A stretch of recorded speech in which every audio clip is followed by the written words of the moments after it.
The decision to hold an emergency meeting of members of the ruling party Congress on Saturday instead of today neatly avoided a head-on confrontation with protesters banned from gathering outside.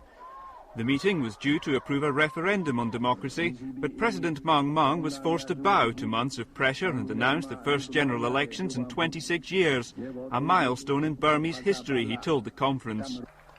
But although the elections could be held within 6 weeks, the plan was quickly rejected by the opposition. Aung San Suu Kyi, the Oxford-educated daughter of Burma's independence hero Aung San, told us tonight she'll boycott the government-run elections. Well, our reaction is still the same, that we want an interim government. It's no use offering us elections unless there's an interim government which can see that these elections are free and fair. Because in the first place, the people have no confidence in this government, and in the second place, the country would remain in a chaotic condition until there's an interim government whom the people trust. I don't think that there would be any point in taking part in elections held under this government.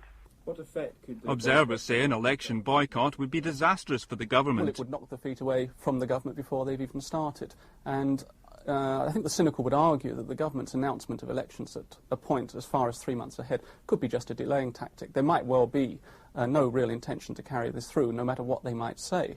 A lot can happen in 3 months. So much has already happened in the last 2 months. It would be hard to predict who's going to be running the show 3 months from now.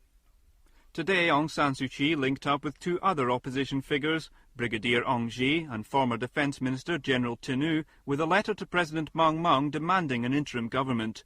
There's no other way to save the country from further hardships, they wrote.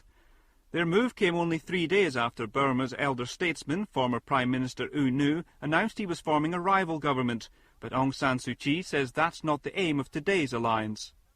We are not at the stage of forming governments. We are just trying to show that the opposition is united in wanting an interim government. It is no use setting up a government unless it's effective. We don't want to say we set up a government and find that we're not able to behave like a government at all. One doesn't rush into these things. I think in the next week or two we're going to see any number of coalitions like this coming and going.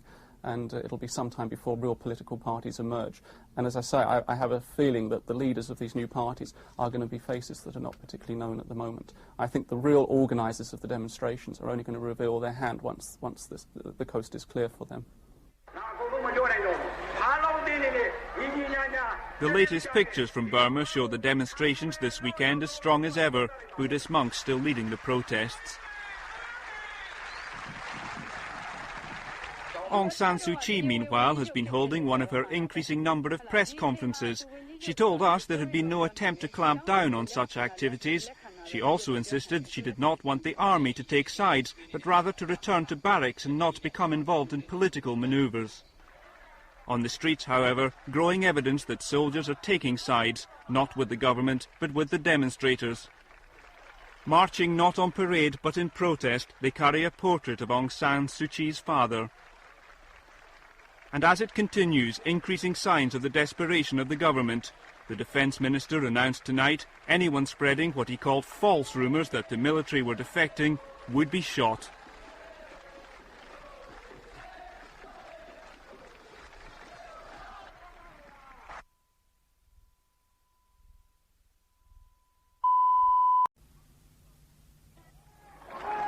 Hundreds of thousands of protesters, many of them government workers, were again marching through Rangoon today, bringing the city to a complete standstill.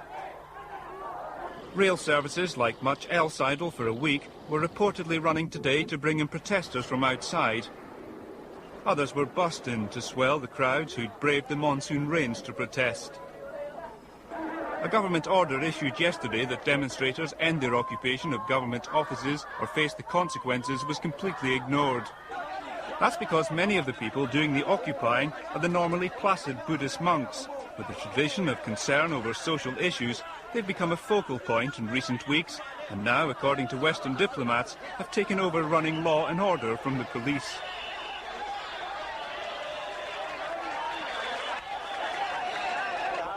The army, who 3 weeks ago opened fire into the crowds killing hundreds of people, reduced now to sitting on the sidelines. Up to 40 towns have set up people's committees to run their own affairs, Bamboo barricades have been erected to keep intruders out. Anyone stealing is taken before the monks. A measure of how unstable the situation is came today when rumours swept Rangoon that the current leader, Maung Maung, had resigned. U Nu, a powerful and respected opposition figure and former Prime Minister, had been heading a meeting of politicians seeking democracy when news of the possible resignation reached him. But today, while we were sitting at the meeting, somebody brought us the news that Dr. Maung Maung had resigned. The reaction was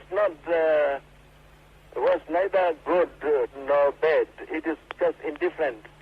Because if Maung Maung resigns, someone will take his place. But hours later, Maung Maung appeared still in charge, and in a speech on radio, he repeated his pledge made on television last week for a referendum on democracy. The rumour mill in Rangoon is running at a great rate, and the amount of rumours which are spreading around, some of which get out, some which don't get out, are very large indeed.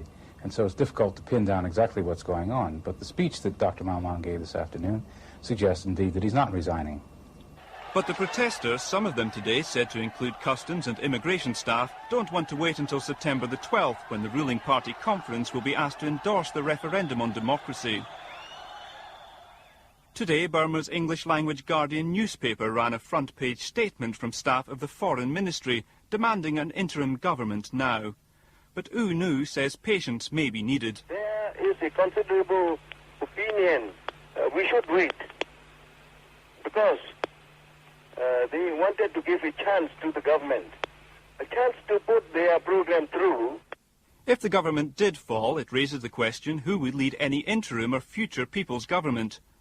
Possible candidates are Aung Ji, a former right-hand man of Ne Win, who became a leading dissident, the former Defence Minister, General Tin Oo, and Aung San Suu Kyi, the Oxford-educated daughter of Burma's founding father, Aung San.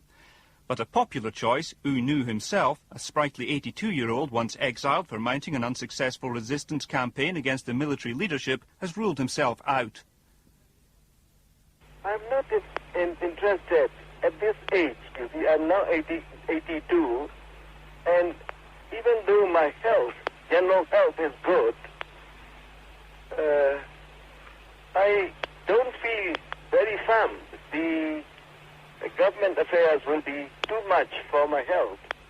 Well, U Nu, like Ne Win, are the towering figures of the 1950s. And in the situation in Burma, as we've seen in the last few weeks, there are no real viable leaders coming forward from a new generation, or even from a slightly younger generation than these men. So people are going back in history and looking for people again from history. Meanwhile, the protesters plan to keep up the pressure for an interim government with more demonstrations, and it remains to be seen if the government lasts until its party congress in 2 weeks' time.